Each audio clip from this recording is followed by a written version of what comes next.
चलिए आइए, आज 17 नंबर टेस्ट होगा, मॉक टेस्ट नंबर 17 होगा, जो कि बिहार दरोगा मुख्य परीक्षा के लिए ये सीरीज चलाया गया है।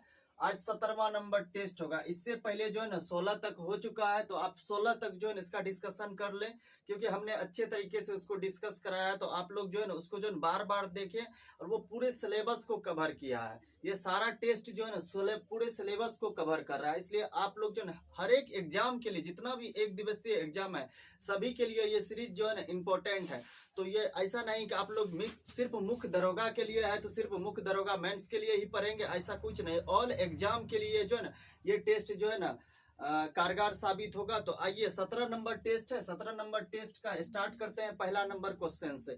देखिए, पहला नंबर क्वेश्चन है, निम्नलिखित को सुमेलित कीजिए। निम्नलिखित को सुमेलित कीजिए। देखिए, एक तरफ दिया है दिव्यावादान। दिव्यावादान का संबंध जो है, दिव्यावादान का संबंध जो है बौद्ध साहित्य है। दिव्यावादान का संबंध बौद्ध साहित्य से है। दूसरा नंबर में दिया है परिशिष्ट पर्वत। परिशिष्ट पर्वत का संबंध जो जैन साहित्य से है। किससे है? जैन साहित्य से। कादम्बरी, कादम्बरी का जो संबंध जो लौकिक साहित्य से है। लौकिक साहित्य से संबंध कादम्बरी का है। उसके बाद देखिए तिरुकुलर, तिरुकुलर का संबंध जो तिरुकुलर का संबंध जो संगम साहित्य से है। संगम साहित्य से ये क्वेश्चन पूछा जाता है, इसको जो आप लोग ध्यान से याद रखेंगे। दिव्यावादान का संबंध हमने बताया बौद्ध साहित्य से। उसके बाद परिशिष्ट पर्वत का संबंध जैन साहित्य से है। कादम्बरी, कादम्बरी का संबंध लौकिक साहित्य से है। उसके बाद तिरुकुलर, तिरुकुलर का संगम जो तिरुकुलर का जो है ना संगम साहित्य से है। संगम साहित्य से। इस तरह से आप अगर जब मिलाएंगे CADB होगा। CADB जो कि ऑप्शन सी में है, तो ऑप्शन सी सही हो जाएगा। CADB इसका सही होगा। आइए, दूसरा नंबर क्वेश्चन देखिए क्या कहता है। कथा वस्तु का संबंध, कथा वस्तु का संबंध किससे है? देखिए, कथा वस्तु का बौद्ध धर्म जो है ना चतुर्थ सम्मेलन के दौरान, जो कि कुंडनवन कश्मीर में हुआ था। कुंडनवन कश्मीर में हुआ था, कनिष्क के शासन काल में हुआ था, जिसकी अध्यक्षता वसुमित्र ने की था। उपाध्यक्ष अश्वघोष थे। उसमें जो है बौद्ध धर्म जो दो भागों में बट गया था, हीनयान और महायान। हीनयान और महायान। उसी में देखिए कथा वस्तु का संबंध जो हीनयान से, बौद्ध धर्म के हीनयान शाखा से संबंध है। तो ऑप्शन बी में देखिए दिया हुआ बौद्ध धर्म के हीनयान शाखा से संबंध किसका? कथा वस्तु का है। तो ऑप्शन बी सही हो जाएगा। आइए, 3 नंबर क्वेश्चन। संध्याकर नदी द्वारा, संध्याकर नदी द्वारा रचित रामचरित निम्नलिखित में से किस शासक की जीवन कथा का विस्तृत चर्चा मिलता है? किसकी? देखिए, इसमें बंगाल के शासक जो रामपाल है, बंगाल के शासक रामपाल के बारे में जो है ना रामचरित में जो है ना विस्तृत जानकारी मिलती है। तो ऑप्शन ए हो जाएगा, बंगाल के शासक रामपाल। बंगाल के शासक रामपाल, ऑप्शन ए सही हो जाएगा। आइए, 4 नंबर क्वेश्चन देखिए। निम्नलिखित में से किस हड़प्पाई स्थल से फारस की मोहर का साक्ष्य मिला? फारस की मोहर का साक्ष्य लोथल से मिला। लोथल जो कि गुजरात में है, भोगवा नदी के तट पर। गुजरात में भोगवा नदी के तट पर है, वहीं से जो फारस की मोहर का साक्ष्य मिला। फारस की मोहर का साक्ष्य मिला। तो ऑप्शन सी हो जाएगा सही, लोथल। आइए, 5 नंबर क्वेश्चन देखिए। 5 नंबर क्वेश्चन का भी मिलान करना है। अक्षता, अक्षता का संबंध प्रतिहार से है। प्रतिहार से है। उसके बाद अक्षावास, अक्षावाप का संबंध पासे खेल में राजा के सहयोगी से है। राजा के सहयोगी से। उसके बाद 3 नंबर में गोविंद कीर्तन। गोविंद कीर्तन जो जंगल विभाग का प्रधान क्या कहलाता था? गोविंद कीर्तन कहलाता था। उसके बाद देखिए पालागल, पालागल जो है विदूषक कहलाता था। पालागल कौन थे? विदूषक थे। इस तरह से आप अगर जहाँ मिलाएंगे तो ABCD ऑप्शन डी में देखिए दिया हुआ ABCD सही होगा। आइए देखिए, 6 नंबर क्वेश्चन। कवायदुल फवाद नामक पुस्तक शेख निजामुद्दीन औलिया की बातचीत का विवरण, इसका संकलन किया था। इसका संकलन जो है ना, इसका संकलन किसने किया था? शेख निजामुद्दीन औलिया की बातचीत का वर्णन का संकलन किसने किया था? ये पूछा जा रहा है। तो अमीर हसन ने किया था। किसने किया था? अमीर हसन ने किया था। ऑप्शन ए हो जाएगा सही। 7 नंबर देखिए। निम्नलिखित में से किसे यह श्रेय जाता है कि उसने चीन द्वारा अविष्कृत कागज, कंपास, छपाई खाना, बारूद आदि के ज्ञान को यूरोप तक पहुंचाया था। इस सब ज्ञान को यूरोप तक जो है अरबों ने पहुंचाया था। किसने पहुंचाया था? अरबों ने। तो ऑप्शन ए में दिया अरबों, तो ऑप्शन ए सही हो जाएगा। आइए 8 नंबर क्वेश्चन देखिए। भारतीय प्राचीन इतिहास में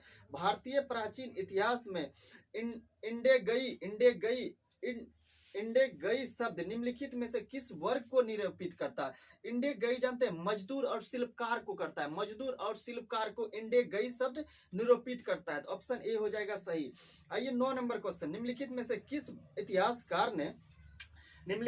किस इतिहासकार ने महमूद गजनवी के बारे में यह लिखा है कि महमूद एक महनी सेहानी महान सेनानी प्रशंसनीय साहसीय अविजयी शासक मानसिक और शारीरिक शक्ति रखने वाला व्यक्ति था। यह बात किसने कहा? यह बात मोहम्मद गजनवी के बारे में किसने लिखा है? तो ये बात पूछा जाए तो ये लैंडपुल ने लिखा है। किसने लिखा है? लैंडपुल ने लिखा है। 10 नंबर क्वेश्चन में देखिए क्या कहता है, निम्नलिखित में से किस शासक ने कुवत उल इस्लाम मस्जिद का निर्माण कराया था? कुवत उल इस्लाम मस्जिद का निर्माण जो है ना कुतुबुद्दीन ऐबक ने कराया था। किसने कराया था?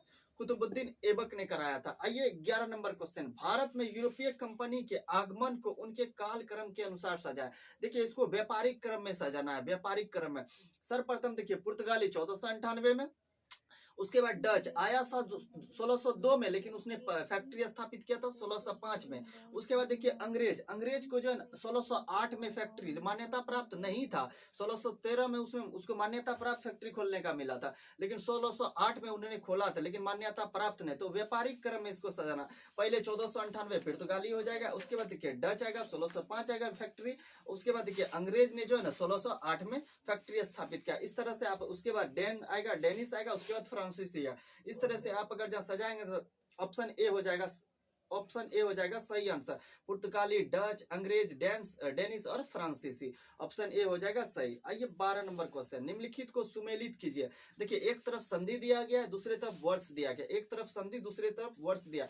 अब बताइए सूरत की संधि दिया है, सूरत की संधि आपको पता होगा, संधि 1775 में हुआ था। कब हुआ था सूरत की संधि? 1775 में हुआ था। ऑप्शन 2 में देखिए दूसरा बात लिखा है क्या, सालबाई की संधि। सालबाई की संधि कब हुआ था? सालबाई की संधि जो है ना 1782 ईस्वी में हुआ था। यही सूरत की संधि जो चला था ना 1775 से 82 के बीच, तो 1782 में जो है सालबाई के संधि के तहत जो है इसको समाप्त कर दिया गया था। तो सालबाई की संधि कब हो गया? 1782। 3 नंबर में देखिए क्या दिया, बसीन की संधि। बसीन की संधि कब हुआ था? बसीन की संधि 1802 में हुआ था, 1802 में। उसके 4 नंबर में देखिए देवगांव की संधि। देवगांव की संधि 1803 में हुआ था, 1803 में। इस तरह से आप अगर जब मिलाएंगे तो पहले देखिए कौन आएगा, पहले बी आ जाएगा, बी आएगा, ए आएगा, डी आएगा, सी, BADC आएगा। तो ऑप्शन सी में है BADC, तो ऑप्शन सी हो जाएगा सही आंसर। ये 13 नंबर क्वेश्चन है, सहायक संधि व्यवस्था को स्वीकार करने वाला, सहायक संधि व्यवस्था को स्वीकार करने वाला प्रथम भारतीय देसी शासक कौन थे? प्रथम भारतीय देसी शासक कौन थे? ये हैदराबाद के निजाम थे, हैदराबाद के निजाम थे। आइए 14 नंबर क्वेश्चन देखिए, भारत में पहली रेल लाइन कब बिछाई? इस क्वेश्चन को ध्यान से आप लोग सुनिएगा। भारत में पहली रेल लाइन कब बिछाई गई थी? ये नहीं कि परिचालन कब किया गया था, कब बिछाई गई थी इसके बारे में पूछा गया। तो बिछाने की बात हो जाएगा तो 1849 में। और जब पूछा जाएगा भारत में पहली बार रेल का परिचालन कब हुआ था? 1853 में हुआ था। 1853 में, जो कि मुंबई से थाने के बीच हुआ था, 34 किलोमीटर में। 34 किलोमीटर में किसके शासनकाल में? इसके शासनकाल पूछा जाता है। तो 1849 से 56 के बीच में जो लॉर्ड डलहौजी का शासनकाल था। 1849 से 56 लॉर्ड डलहौजी का शासनकाल था। उसी के बीच में देखिए 1853 था, 1853 में। तो शासनकाल पूछा जाएगा तो लॉर्ड डलहौजी। रेलवे का परिचालन कब किया गया था? 1853 में, मुंबई से थाने 34 किलोमीटर में। और जब पूछा जाएगा प्रथम बार रेल कब बिछाया गया था, पटरी कब बिछाया गया था, तो 1849 में बिछाया। इसलिए इस क्वेश्चन को आप लोग अच्छे से याद रखेंगे, क्वेश्चन को पूरा पढ़ेंगे, उसके बाद ही आप आंसर मारेंगे। आइए बढ़िए आगे, तो इसका कौन सा आ जाएगा? ऑप्शन ए हो जाएगा, 1849 हो जाएगा। ये 15 नंबर क्वेश्चन देखिए, निम्नलिखित को सुमेलित कीजिए। निम्नलिखित एक तरफ दिया है आंदोलन दिया है, दूसरे तरफ दिया है नेतृत्व करता, तो इसको मिलाना है। देखिए एका आंदोलन जो अवध के क्षेत्र में हुआ था, एका आंदोलन अवध के क्षेत्र में हुआ था। इसका नेतृत्व जो मदारी पासी ने किया था। किसने किया था? मदारी पासी में। उसके बाद देखिए 2 नंबर में दिया है मोपला विद्रोह। मोपला विद्रोह जो है केरल के क्षेत्र में हुआ था, केरल के क्षेत्र में मोपला विद्रोह हुआ था। इसका जो नेतृत्व जो मोपला किसानों ने किया था, मोपला किसानों ने किया था। ऑप्शन देखिए तीसरा नंबर में क्या क्या, पावना विद्रोह। पावना विद्रोह जो है ना, पावना विद्रोह पश्चिम बंगाल क्षेत्र में हुआ था। कहाँ हुआ था? पश्चिम बंगाल क्षेत्र में हुआ था। इसका नेतृत्व जो है ना, इसका नेतृत्व शंभुनाथ पाल ने किया था। किसने किया था? शंभुनाथ पाल ने किया था। उसके बाद देखिए 4 नंबर में दिया है रामोसी विद्रोह। रामोसी विद्रोह जो है पश्चिमी घाट यानी महाराष्ट्र में पश्चिमी घाट में हुआ था, पश्चिमी घाट श्रेणी में हुआ था या फिर महाराष्ट्र के क्षेत्र में हुआ था। इसका नेतृत्व जो है ना चित्तर सिंह ने किया था, चित्तर सिंह ने किया था। इस तरह से इसको मिलाइए आप, देखिए सी पहले आएगा, उसके बाद डी आएगा, तब बी आएगा, तब ए आएगा, सी डी बी ए, सी डी बी ए। ऑप्शन बी में दिया है सी डी बी ए, तो ऑप्शन बी हो जाएगा सही आंसर। आइए 16 नंबर क्वेश्चन। 16 नंबर क्वेश्चन देखिए इंपॉर्टेंट क्वेश्चन है, इसको ध्यान देंगे। द्वितीय विश्व युद्ध का तात्कालिक कारण क्या था? देखिए द्वितीय विश्व युद्ध का तात्कालिक कारण था जर्मनी का पोलैंड पर आक्रमण, जर्मनी का पोलैंड पर आक्रमण। तो ऑप्शन ए में दिया है, तो ऑप्शन ए सही हो जाए। यही अगर आपसे पूछा जाता प्रथम विश्व युद्ध का तात्कालिक कारण क्या था, प्रथम विश्व युद्ध का तात्कालिक कारण क्या था? सेराजेवो हत्याकांड था, सेराजेवो हत्याकांड था। तो पूछा जाएगा प्रथम विश्व युद्ध का तात्कालिक कारण, तो सेराजेवो हत्याकांड जो है तात्कालिक कारण था प्रथम विश्व युद्ध का। द्वितीय विश्व का जर्मनी का पोलैंड पर आक्रमण, जर्मनी का पोलैंड पर। तो द्वितीय विश्व युद्ध के बारे में पूछा जा रहा था, तो ऑप्शन ए हो जाएगा जर्मनी का पोलैंड पर आक्रमण, ऑप्शन ए सही हो जाएगा। अब आइए 17 नंबर क्वेश्चन। 17 नंबर क्वेश्चन देखिए क्या कह रहा है यहाँ, ये क्वेश्चन ये पूछ रहा है कि आगती आइसलैंड के यात्रा के भ्रमण इनमें भारत के किस स्थान पर अवस्थित है? आगती आइसलैंड जो है भारत के किस जगह स्थित है? आगती आइसलैंड भारत में कहाँ स्थित है ये पूछा जा रहा है। तो लक्षद्वीप में, कहाँ पे? लक्षद्वीप में आगती आइसलैंड, याद रखेंगे आगती आइसलैंड लक्षद्वीप में स्थित है, ऑप्शन बी है सही हो जाएगा। आइए 18 नंबर क्वेश्चन। भारत का अनन्य क्षेत्र मंडल का विस्तार, देखिए अनन्य क्षेत्र मंडल का विस्तार जो 200 समुद्री मील है, 200 समुद्री मील है, 200 समुद्री, प्रादेशिक 12, आधार 24, और उसके बाद अनन्य पूछेगा तो 200 मील, 200 समुद्री मील। आइए 19 नंबर क्वेश्चन। एक तरफ झील है, सुमेलित करना है, एक तरफ झील है दूसरी तरफ राज्य है, कौन झील कहाँ पे है उसको सम्मिलित करना है।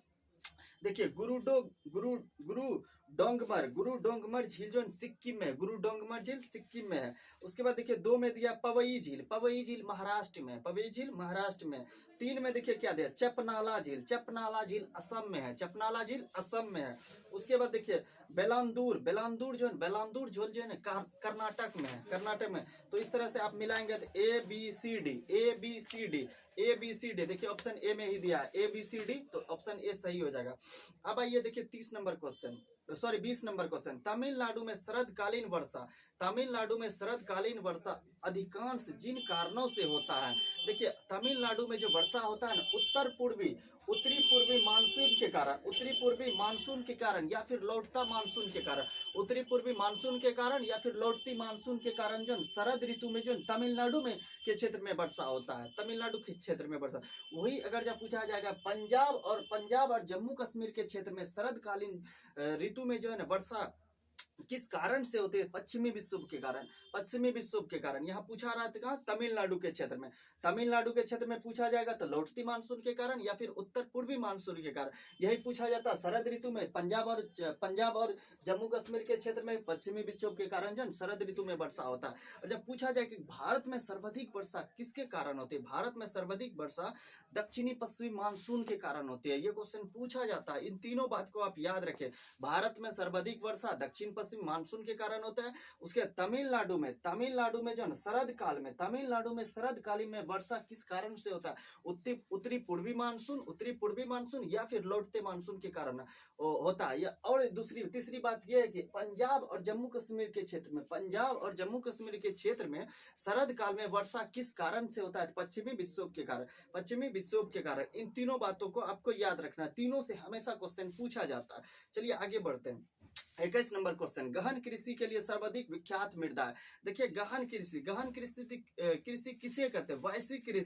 वैश्विक कृषि जिसका उपयोग जो है जीविकोपार्जन के लिए किया जाता है।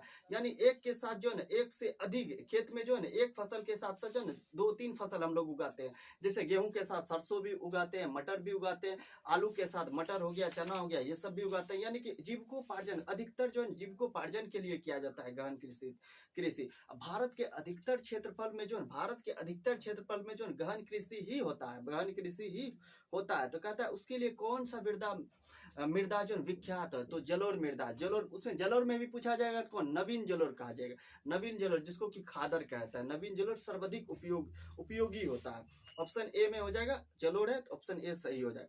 ये 22 नंबर क्वेश्चन, यदि भारत का भ्रमण आप गुजरात से शुरू कर अरुणाचल प्रदेश तक करते हैं, जिसमें खजुराहो का मंदिर आपको अवश्य देखना है, निम्नलिखित में से किस राज्य में आपको सर्वाधिक क्षेत्रफल में सवाना वनस्पति देखने को मिला। देखिए आपको भ्रमण भी करना है, खजुराहो का मंदिर भी देखना है, और उसके बाद जो है ना सर्वाधिक क्षेत्रफल में जो है ना सवाना वनस्पति को भी देखना है। तो आप किस राज्य से होकर गुजरेंगे, यदि आप भारत का तो किस राज्य से होकर गुजरेंगे, तो कहाँ, मध्य प्रदेश। कहाँ, मध्य प्रदेश, मध्य प्रदेश हो जाएगा। ऑप्शन सी हो जाएगा इसका सही आंसर, ऑप्शन सी हो जाएगा सही आंसर। देखिए 23 नंबर क्वेश्चन क्या कहता है, सिंगरौली, सोहागपुर, उभारिया, सिंगरौली, सोहागपुर,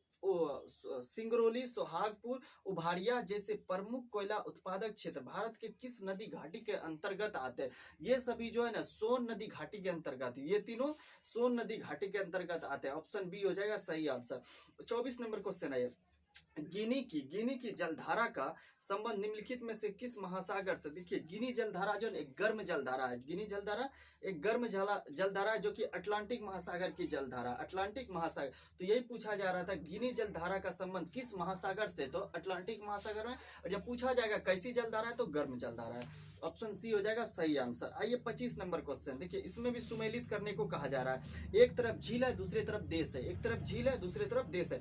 आयर झील किस देश में पाया जाता है, आयर झील जो ऑस्ट्रेलिया में पाया जाता है। उसके बाद देखिए 2 में दिया है बैकाल झील कहाँ पे, रूस में, बैकाल झील रूस में। उसके बाद देखिए रुडोल्फ झील जो केनिया में उपस्थित है, केनिया में है। उसके बाद देखिए रेंडियर झील जो कनाडा में है, रेंडियर झील कनाडा में है, रुडोल्फ झील केनिया में है। तो इस तरह से आप इसको अगर जब मिलाएंगे तो पहले आ जाएगा कौन सा, पहले आ जाएगा ए बी डी सी। देखिए ऑप्शन बी में दिया ए बी डी सी, तो ऑप्शन बी हो जाएगा सही आंसर। ये 26 नंबर क्वेश्चन, भारत में संसदीय शासन प्रणाली है क्योंकि मंत्रिपरिषद, देखिए ऑप्शन डी को ध्यान दें, मंत्रिपरिषद लोकसभा के प्रति उत्तरदायी होता है, मंत्रिपरिषद लोकसभा के प्रति उत्तरदायी होता है। ऑप्शन डी हो जाएगा इसका सही आंसर। 27 नंबर देखिए, चार्टर अधिनियम 1813 द्वारा भारत में शिक्षा पर प्रति वर्ष निम्नलिखित में से कितने लाख खर्च करने का प्रावधान। देखिए 1813 के द्वारा 1 लाख जो है ना खर्च करने की बात कही गई, 1 लाख प्रति वर्ष खर्च करने की बात कही गई थी 1813 के चार्टर एक्ट में। तो 1 लाख ऑप्शन ए में है, तो ऑप्शन ए हो जाएगा सही आंसर। आइए 28 नंबर क्वेश्चन, निम्नलिखित को सुमेलित कीजिए। देखिए निम्नलिखित को सुमेलित करना, स्वतंत्र भारत के संदर्भ में दिया है, एक तरफ मंत्री दिया है, दूसरी तरफ विभाग दिया। स्वतंत्र भारत के संदर्भ में दिया है, एक तरफ मंत्री दिया है, दूसरी तरफ विभाग दिया। तो मिलाते हैं, चलिए पहला देखिए, पहला नंबर में क्या, रफी अहमद किदवई का संबंध जो है ना संचार विभाग मिला था इसको, संचार विभाग। सनमुखम सेट्टी के थे, वित्त विभाग के थे। उसके बाद देखिए सरदार बलदेव सिंह रक्षा विभाग मिला था, इसको रक्षा विभाग मिला था। सी एच भाभा को वाणिज्य विभाग मिला था, इसको वाणिज्य विभाग मिला था। इस तरह आप इसको मिलाइए, सी डी बी ए आएगा, तो ऑप्शन डी में देखिए सी डी बी ए है, तो ऑप्शन डी सही हो जाएगा। आइए 29 नंबर क्वेश्चन, भारतीय संविधान में समवर्ती सूची संबंधित प्रावधान निम्नलिखित में से किस देश से अधिकृत किया। पूछा जा रहा है एक समवर्ती सूची जो है किस देश से लिया गया। देखिए समवर्ती सूची, उसके बाद प्रस्तावना की भाषा, समवर्ती सूची और प्रस्तावना की भाषा, इन सभी बातों को जो है ऑस्ट्रेलिया के संविधान से लिया गया। तो ऑप्शन ए में है ऑस्ट्रेलिया, तो ऑप्शन ए हो जाएगा सही। आइए 30 नंबर क्वेश्चन, निम्नलिखित में कौन संविधान के अनुच्छेद 21 के दायरे में नहीं आता है, 21 के दायरे में नहीं आता है। देखिए देखते हैं, ऑप्शन ए में दिया एक चिकित्सा द्वारा घायल को चिकित्सीय सहायता प्रदान करना, हाँ ये भी आता है। ऑप्शन बी में कार्य स्थल पर महिलाओं का लैंगिक उत्पीड़न, ये भी आता है। उसके बाद सी में देखिए पानी की गुणवत्ता को दूषित करना, ये भी आता है। उसके बाद ऑप्शन डी में ध्यान दें, मृत्युदंड नहीं आता है। और देखिए अनुच्छेद 21 जो है ना, अनुच्छेद 21 जो जीवन जीने पर जो है बल दिया गया था, जीवन जीने को लेकर बल दिया गया था, इसमें मृत्युदंड नहीं आता है। ऑप्शन डी हो जाएगा, मृत्युदंड नहीं आएगा। ये 31 नंबर क्वेश्चन, भारतीय संविधान का अनुच्छेद 164 क्या कहता है, ये पूछ रहा है, इसमें क्या प्रावधान है। तो मुख्यमंत्री की नियुक्ति की बात की गई है, मुख्यमंत्री की नियुक्ति की बात कही गई, तो ऑप्शन बी हो जाएगा सही आंसर।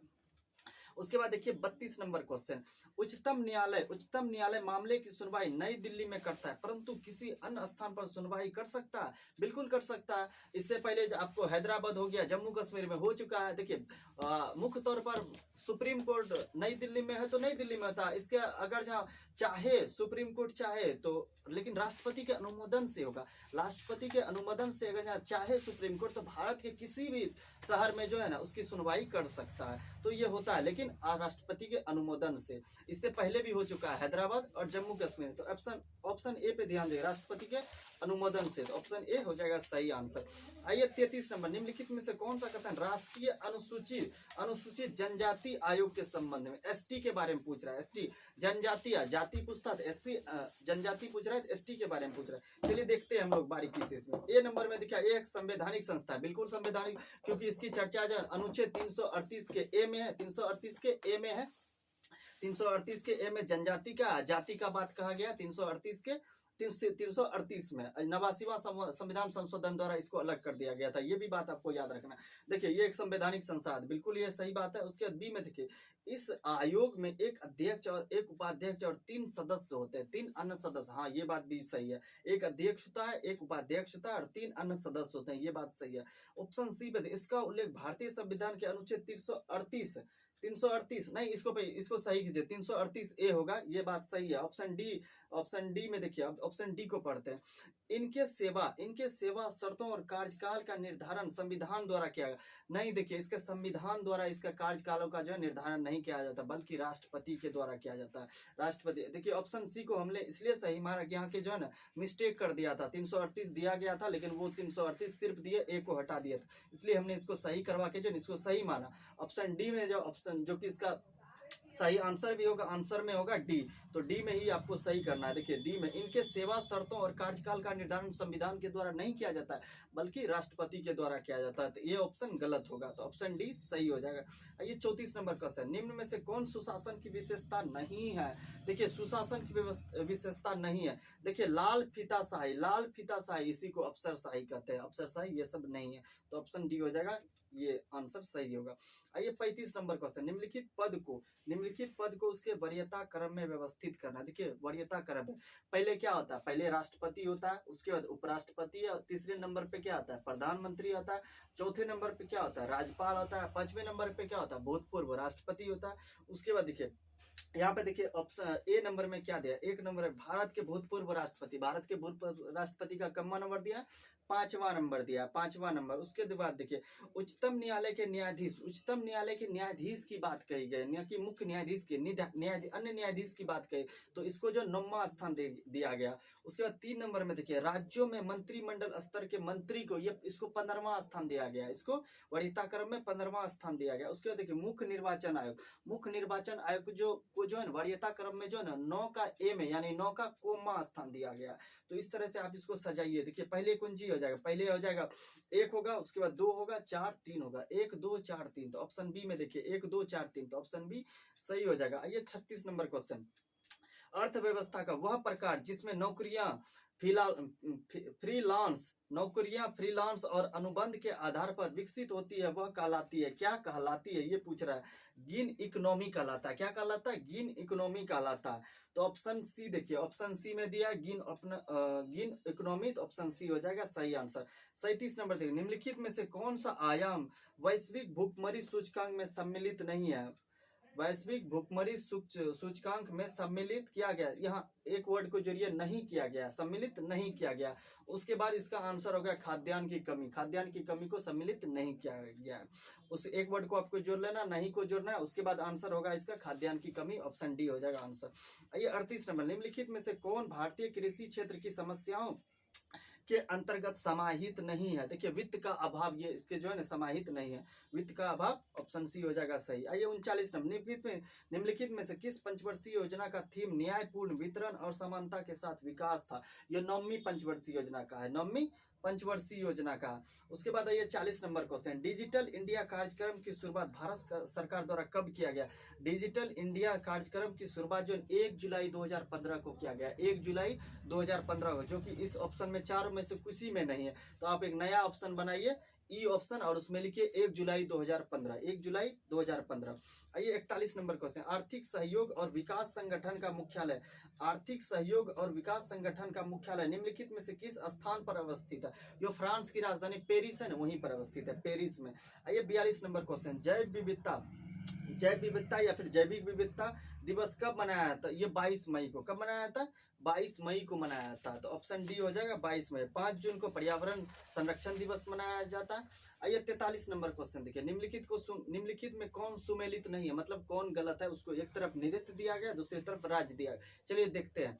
कालबेलिया राजस्थान का है, सही है। पांडवानी पंजाब नहीं, पांडवानी छत्तीसगढ़ का है। कहाँ का है? छत्तीसगढ़। पंजाब का तो भाखड़ा गिद्धा जो है पंजाब का है, तो यही गलत हो जाएगा, ऑप्शन बी ही गलत है। ऑप्शन सी में देखिए तमाशा महाराष्ट्र का है, सही बात है। गरबा गुजरात का, जो कि इस बार जो है यूनेस्को में इसको शामिल भी किया गया है। तो गरबा गुजरात, गलत कौन सा हो जाएगा? बी हो जाएगा। पंडवानी पंजाब नहीं, छत्तीसगढ़। आइए 44 नंबर क्वेश्चन, जिगर शब्द का संबंध किस खेल से है? जिगर शब्द का संबंध जो बिलियर्ड से है। आइए 45 नंबर क्वेश्चन, एजार कप का संबंध किस खेल से? एजार कप का संबंध जो पोलो से है। आइए 46 नंबर क्वेश्चन, बिहार में निम्न में से किस स्थान पर जूता कारखाना है? बिहार में जो मोकामा में जूता कारखाना है, बिहार के मोकामा में जो है जूता कारखाना है। 47 नंबर क्वेश्चन देखिए, सलीम अली छुब्बा साहनी अभ्यारण्य बिहार के किस जिले में अवस्थित है? देखिए ये वैशाली में स्थित है। कहाँ है?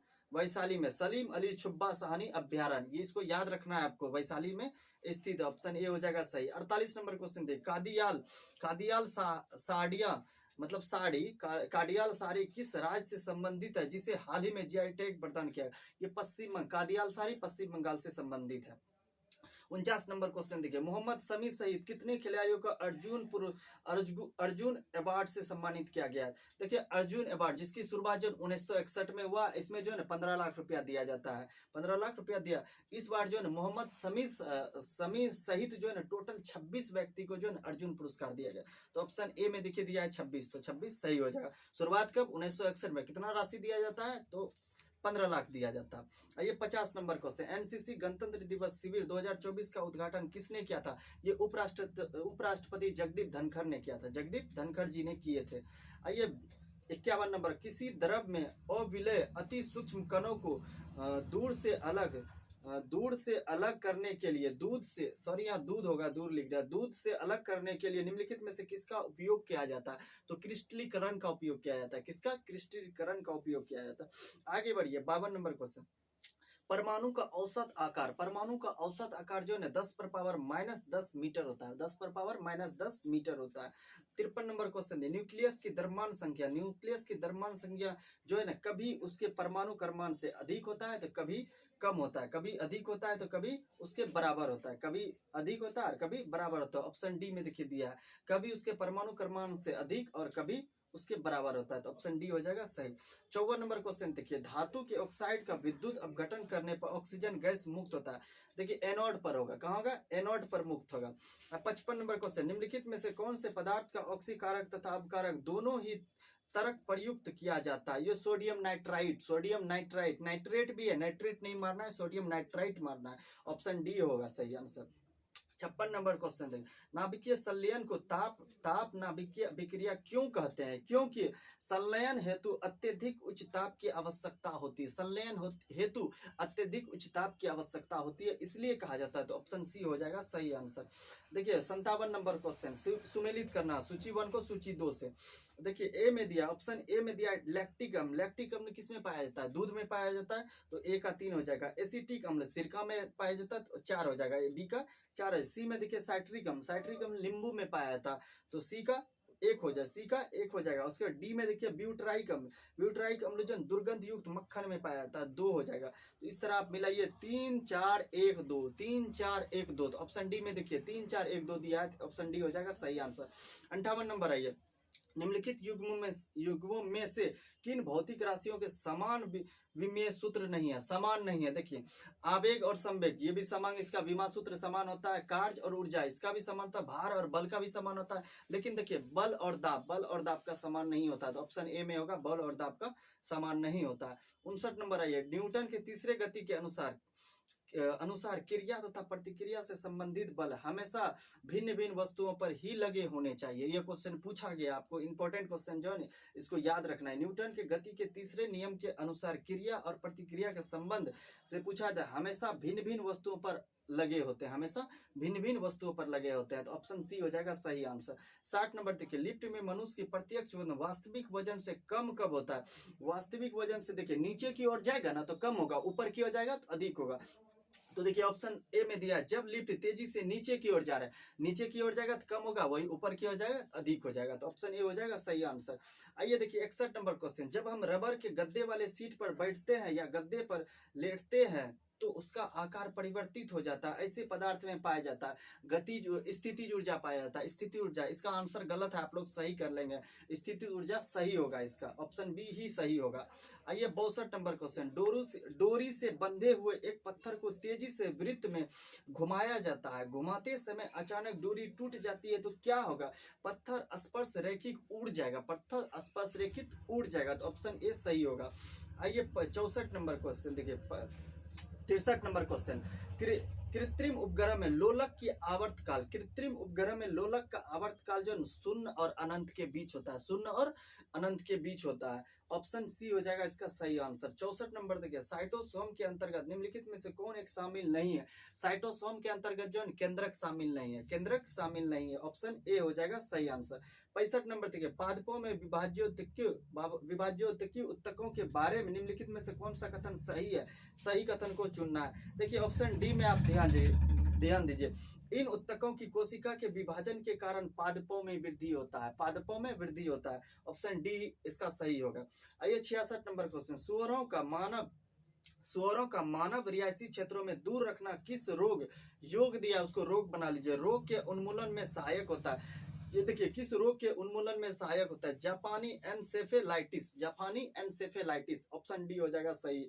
आइए 67 नंबर क्वेश्चन, घात करो और छिप जाओ, घात करो और छिप जाओ नाम से विख्यात विषाणु कौन है? तो ये कौन है? आरएसवी विषाणु है, आरएसवी विषाणु है, आरएसवी विषाणु है, आरएसवी विषाणु। ऑप्शन ए हो जाएगा सही आंसर। 68 में देखिए, सभी जीव पौधा तथा जंतु बने होते हैं, सभी जीव पौधे तथा जंतु के बने होते हैं। इसमें देखिए रासायनिक अणुओं द्वारा भी होता है, जैव अणुओं द्वारा भी होता है, कोशिका के द्वारा भी। इनमें से सभी इसका आंसर हो जाएगा डी, और डी सही होगा इसका, इनमें से सभी। 69 नंबर देखिए, निम्न में से किस जिम्नोस्पर्म पौधे में हिटोरोस्पोरो तथा लिगुलेट पत्तियां पाई जाती है? साइकस में पाया जाता है, साइकस में। ऑप्शन सी हो जाएगा सही आंसर। 70 नंबर क्वेश्चन दे, मिर्च की तीक्ष्णता का कारण है, मिर्च की तीक्ष्णता का क्या कारण है? देखिए कैप्साइसिन की उपस्थिति के कारण जो है ना मिर्च जो है ना तीता महसूस होता है, तीता लगता है हम लोग को, कैप्साइसिन के कारण, इसको याद रखेंगे। देखिए 70 तक जीएस था, 70 का हमने डिस्कशन कर दिया। अब जो है ना आज 17 नंबर तक था, 17 नंबर तक कर दिया। नेक्स्ट क्लास में जो है ना 18 नंबर का हम लोग डिस्कस करेंगे। तो आप लोग को ये टेस्ट कैसा लगता है, डिस्कशन कमेंट सेक्शन में जरूर बताएं। अगर आपको अच्छा लगता है सब्सक्राइब जरूर करें, सब्सक्राइब के साथ साथ शेयर लाइक जरूर करें, और कमेंट में बताएं कि कैसा लगता है, क्योंकि आपके एक कमेंट से जो है हमें मोटिवेशनल मिलेगा, जिसके कारण जो है ना हम वीडियो बनाने के लिए जो है ना उत्साहित रहेंगे। तो जरूर बताएं आप लोग। बहुत बहुत धन्यवाद। जय हिंद।